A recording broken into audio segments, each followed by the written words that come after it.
할렐루야, 좋은 아침입니다. 오늘은 슬기로운 아침 시간 레위기 10장 말씀 보겠습니다.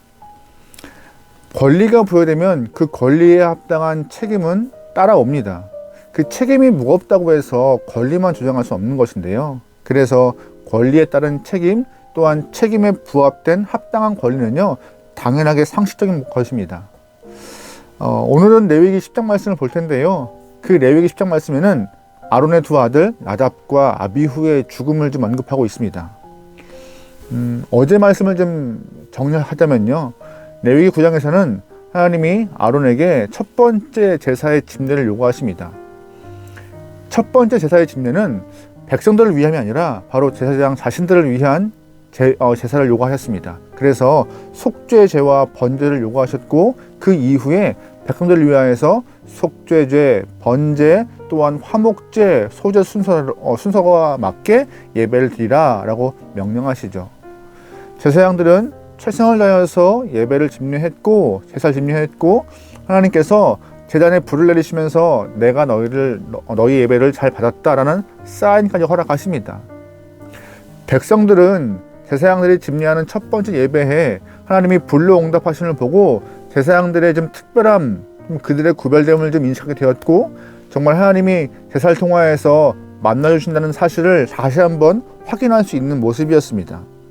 또한 사람들 마음에는 자신들이 짐승을 데리고 제물을 갖고 제사장들에게 와서 제사를 드리면은 하나님이 받으시겠다라는 확신 또한 받을 수 있을 만큼 아주 마음에 충분한 각인이 새길 만한 중요한 사건이었습니다. 레위기 9장을 통하여서 하나님은 제사장들에게 충분한 권리 또한 권위를 부여하셨습니다. 그에 따른 책임도 따르게 되었다는 것이죠. 그렇다면 제사장들이 가져야 될 책임은 무엇일까요? 바로 말씀의 순종입니다. 하나님이 명하시고 또한 금하신 것에 대해서 정확히 구분하여 행하는 것, 그것이 제사장들이 가졌던 권리와 권위에 대한 따르는 책임인 것이었습니다. 순종, 그것이 바로 하나님이 구별하시고 세우신 제사장들이 가져야 될 권리고 의무였죠. 그런데 오늘 본문을 보면은요, 그 부여된 책임, 즉 순종의 책임을 다하지 못한 나답과 아비후가 죽음을 맞이하게 돼요. 불순종에 대해서 하나님이 죽음으로 벌하시는 장면이 나와요. 우리 1절과 2절 말씀 보겠습니다. 아론의 아들 나답과 아비후가 각기 향로를 가져다가 여호와께서 명령하시지 아니하신 다른 불을 담아 여호와 앞에 분향하였더니 불이 여호와 앞에서 나와 그들을 삼키매 그들이 여호와 앞에서 죽은지라. 아멘. 성막 안에 가지고 들어가야 될 분향단에 이제 불을 붙이는 일을 나답과 아비후가 담당한 것 같은데, 그때 다른 불을 사용했다고 본문은 말해요. 성막 안에 들어가는 불은 오직 한 불이어야 합니다. 어떤 불인지 아세요? 바로 번제단 안에 붙여있는 불이요. 하나님은 이 번제단의 불이 항상 24시간 항상 꺼지지 않도록 주의하라고 말씀하신 적이 있으세요. 그 불을 취하여서 성막 안의 모든 분향을 해야 하는 것인데, 또한 제물을 태워야 하기 때문에 꺼지지 않게 잘 보관하고 보존해야 하는 것이 제사장들의 의무였습니다. 레위기 6장 8절과 9절 말씀에 이런 표현이 있어요. 여호와께서 모세에게 말씀하여 이르시되 아론과 그의 자손에게 명령하여 이르라. 번제의 규례는 이러하니라. 번제물이 아침까지 제단 위에 있는 석쇠 위에 두고 제단의 불이 그 위에서 꺼지지 않게 할 것이요. 아멘. 제단의 불이 꺼지지 않게 항상 번제물을 태워야 할 것이며, 또한 번제단 위에 있는 불은 항상 지켜야 할 것을 레위기에서 말하고 있어요. 그렇다면 왜 번제단에 있는 불이 항상 켜져 있어야 할까요? 왜 그 불을 지켜야 할까요? 다름 아닌 어제의 힌트가 있습니다. 무슨 말이에요?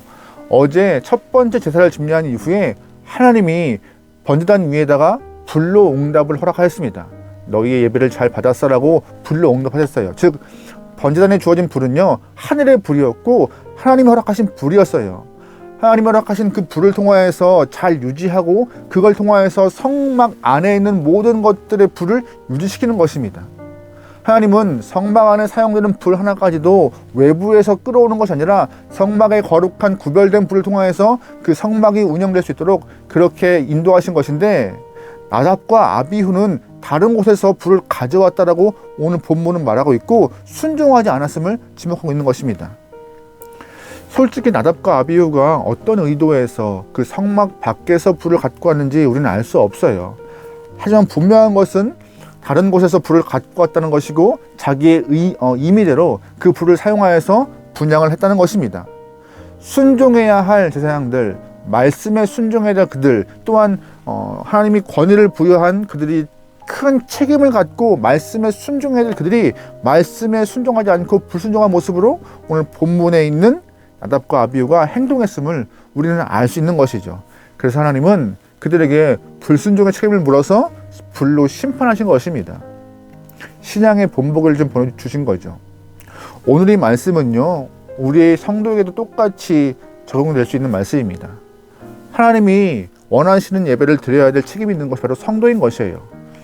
또한 올바른 예배자들에게 하나님은 자녀의 특권 또한 축복의 권리를 크게 허락하셨는데, 이러한 관점에서 우리가 트렌드에 맞게 예배를 바꾼다, 또한 세련된 예배의 분위기를 만든다 해서 하나님의 의도와 뜻에 맞지 않게 예배를 바꾸거나 변형한다면 하나님이 우리 예배를 기뻐하실까라는 의문을 좀 품게 하는 것입니다. 내 의미가 아니라 하나님이 원하시는 그 뜻에 크게 변하지 않는 상황에서 예배를 드려야 하는 것이고, 예배를 인도해야 되는 것이고, 예배에 참여해야 되는 것입니다. 사무엘하 6장 보면은요, 다윗이 언약궤를 예루살렘 성으로 옮기는 장면이 나와요. 다윗은 언약궤를 잘 옮기기 위하여서 새 수레를 멋지게 만들어서 옮깁니다. 하지만 과정 가운데 소가 날뛰어서 수레 위에 있던 언약궤가 땅으로 떨어지게 되었고, 그걸 붙잡는 우사가 그 자리에서 즉사하게 돼요. 그때 다윗은 두려워서 더 이상 언약궤를 옮기지 않고 오벳에돔의 집에다가 언약궤를 옮겨 놓습니다. 고민 끝에 말씀을 통하여서 언약궤는 수레로 옮기는 것이 아니라 제사장이 어깨에 메고 옮기는 것이구나 알고 난 이후에 다윗은 제사장들이 언약궤를 어깨에 메고 예루살렘 성까지 옮기는 과정 가운데 기쁨으로 예배하는 모습이 사무엘하에 등장해요. 결국 다윗은요, 말씀에 순종하여서 언약궤를 옮기었고, 하나님의 기뻐하신 일을 통하여서 그는 마무리를 잘 졌다는 것이 그 사무엘의 말씀입니다.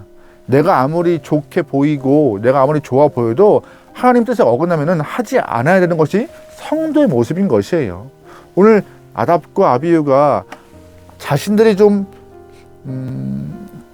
어떤 의미인지 잘 모르겠어요. 근데 어떤 책을 보니까는 이런 말도 있더라고요. 그 제단 위에서 제물을 다 태우는 과정 가운데 그 제단 위에 있는 많은 기름들, 또한 제물들의 여러 가지 것들이 뒤엉켜 있는 그런 불들을 보면서 깨끗하지 않았음을 좀 보지 않았을까.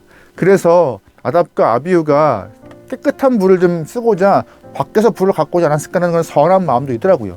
또한 어떤 책에서는 나답과 아비후가 게을러서 그 불을 꺼트렸고 또 다른 불을 가져왔다는 말도 있고, 하여튼 다 추측성이지만 어쨌든 분명한 것은 말씀에서 벗어난 일을 했던 나답과 아비후는 결국 하나님의 마음에 큰 상처를 주게 되었고, 하나님은 순종하지 않은 그들을 향하여서 죽음으로 벌을 물으시는 장면이 오늘 본문에 나와요. 순종은요, 제사장들이 지켜야 될 가장 큰 의무였고, 그 순종은 성도인 우리도 가져야 될 삶의 신앙의 모습인 것입니다. 여러분, 그러기에 우리의 삶이 순종으로 아름답게 좀 드러날 수 있는 좋은 영혼 되면 좋을 것 같아요. 나답과 아비후가 죽는 그 충격의 사건 이후에 하나님이 직접 아론과 그의 아들들에게 이런 말씀을 하십니다. 8절과 9절 말씀이에요. 여호와께서 아론에게 말씀하여 이르시되 너와 내 자손들이 회막에 들어갈 때에는 포도주나 독주를 마시지 말라. 그리하여 너희 죽음을 면하라. 이는 너희 대대로 지킬 영영한 규례라. 아멘. 하나님은 제사장들에게 포도주와 독주를 마시지 말라 하였습니다. 이 말씀이 혹시나 오해가 될 수 있어요. 나답과 아비후가 불을 다른 데서 이렇게 데려온 그런 이유가 술 취해서 그러지 않았을까라는 그런 짐작하시는 분도 있는데, 그건 좀 어려울 것 같고, 아무튼 하나님이 제사장들에게 성막에 들어갈 때 술 취하지 말라, 즉 포도주와 독주를 금하라 하셨던 그 이유가 언급돼 있어요. 어디에요? 10절 말씀에 이런 표현이 있습니다. 그리하여야 너희가 거룩하고 속된 것을 분별하며 부정하고 정한 것을 분별하고. 아멘. 무슨 말이에요? 분별하기 위해서 포도주와 독주를 금한다라고 말씀하십니다. 즉 나답과 아비후가 분별력을 잃어버렸기 때문에 밖에서 불을 사용했던 그 일을 촉발했다고. 분별력이 있었으면 그렇게 하지 않았을 텐데 잃어버린 분별력 때문에 자신들이 잘못을 행했다고 하나님이 평가하신 것이에요. 그래서 혹이나 분별력을 잃어버릴까 봐 제사장들에게 독주, 포도주 금하고 있는 것이 오늘 본문에 나오고 있습니다. 우리가 주 앞에서 살아갈 때에 하나님이 원하시는 것을 100% 알지 못해요. 하지만 말씀을 통하여서 하나님이 원하시는 것이 무엇인지는 알고 있고, 말씀을 통하여서 하나님이 금하시는 것이 뭔지는 알 수 있습니다. 무슨 말이에요? 우리가 조금만 더 분별력을 갖고 말씀을 대하면요, 하나님이 원하시는 것과 원하지 않는 것을 잘 구분하여서 우리의 신앙을 잘 지키고 아름다운 열매를 맺을 수 있는 그런 기반이 이미 깔려 있다는 것입니다. 분별하면 되는 것이에요. 근데 그 분별이 쉽지 않으니 올바른 분별을 위하여서 독주와 포도주 금하는 것이 맞다라고, 분별력을 잃어버리는 것을 행하지 않는 것이 옳은 것이라고 우리에게 말씀하고 있는 것입니다. 우리 주변을 보면은요, 분별력을 잃어버리게 하는 경우가 많습니다. 오늘 본문에 있는 술도 마찬가지예요. 근데 여기 오늘 본문은 술만 언급하고 있지만 단순히 술을 통하여서 우리의 삶에 분별력을 잃어버리는 것은 아닙니다. 우리의 주변에 있는 이웃들, 우리의 욕심들, 이런 것들을 통하여서 분별력을 잃어버리기도 해요. 그래서 항상 하나님 우리에게 깨어있으라 하세요. 분별력을 잃어버리지 않게 깨어있고, 분별력이 흐려지면 오늘 나답과 아비후와 같이 영적 죽음을 맞이할 수밖에 없는 우리인지라 항상 주 앞에 바로서 하나님의 뜻을 분별할 수 있는 귀한 영혼으로서 깨어있는 삶을 살 것을 명령하시는 것이 오늘 본문입니다. 그래서 성도에게는요, 두 가지 참 좋은 필요한 것이 있어요. 신앙생활 할 때. 첫 번째 순종이요, 두 번째 분별력이요. 순종과 분별력을 통하여서 하나님의 뜻을 잘 이뤄낼 수 있는 오늘 저와 여러분의 삶이 되길 소망합니다. 내 욕심, 내 의, 내 뜻이 먼저가 아니라 하나님의 뜻이 무엇인가, 원하시지 않는 것이 무엇인가 분별하고 맞는 뜻에 부합된 삶을 순종해내는, 그리하여서 나답과 아비후와 같은 모습이 아니라 하나님의 칭찬받은 신앙의 선배들의 모습을 쫓아갈 수 있는 귀한 저와 여러분의 삶이 되면 좋겠습니다. 오늘 하루도 순종하면서 승리하고 분별하여서 주의 뜻에 합당한 삶을 살기를 주님으로 축원합니다. 아멘. 기도하시겠습니다. 하나님, 주님의 뜻에 부합된 삶을 살아갈 수 있도록 오늘 우리에게 힘을 주시고 능력을 허락하여 주옵소서.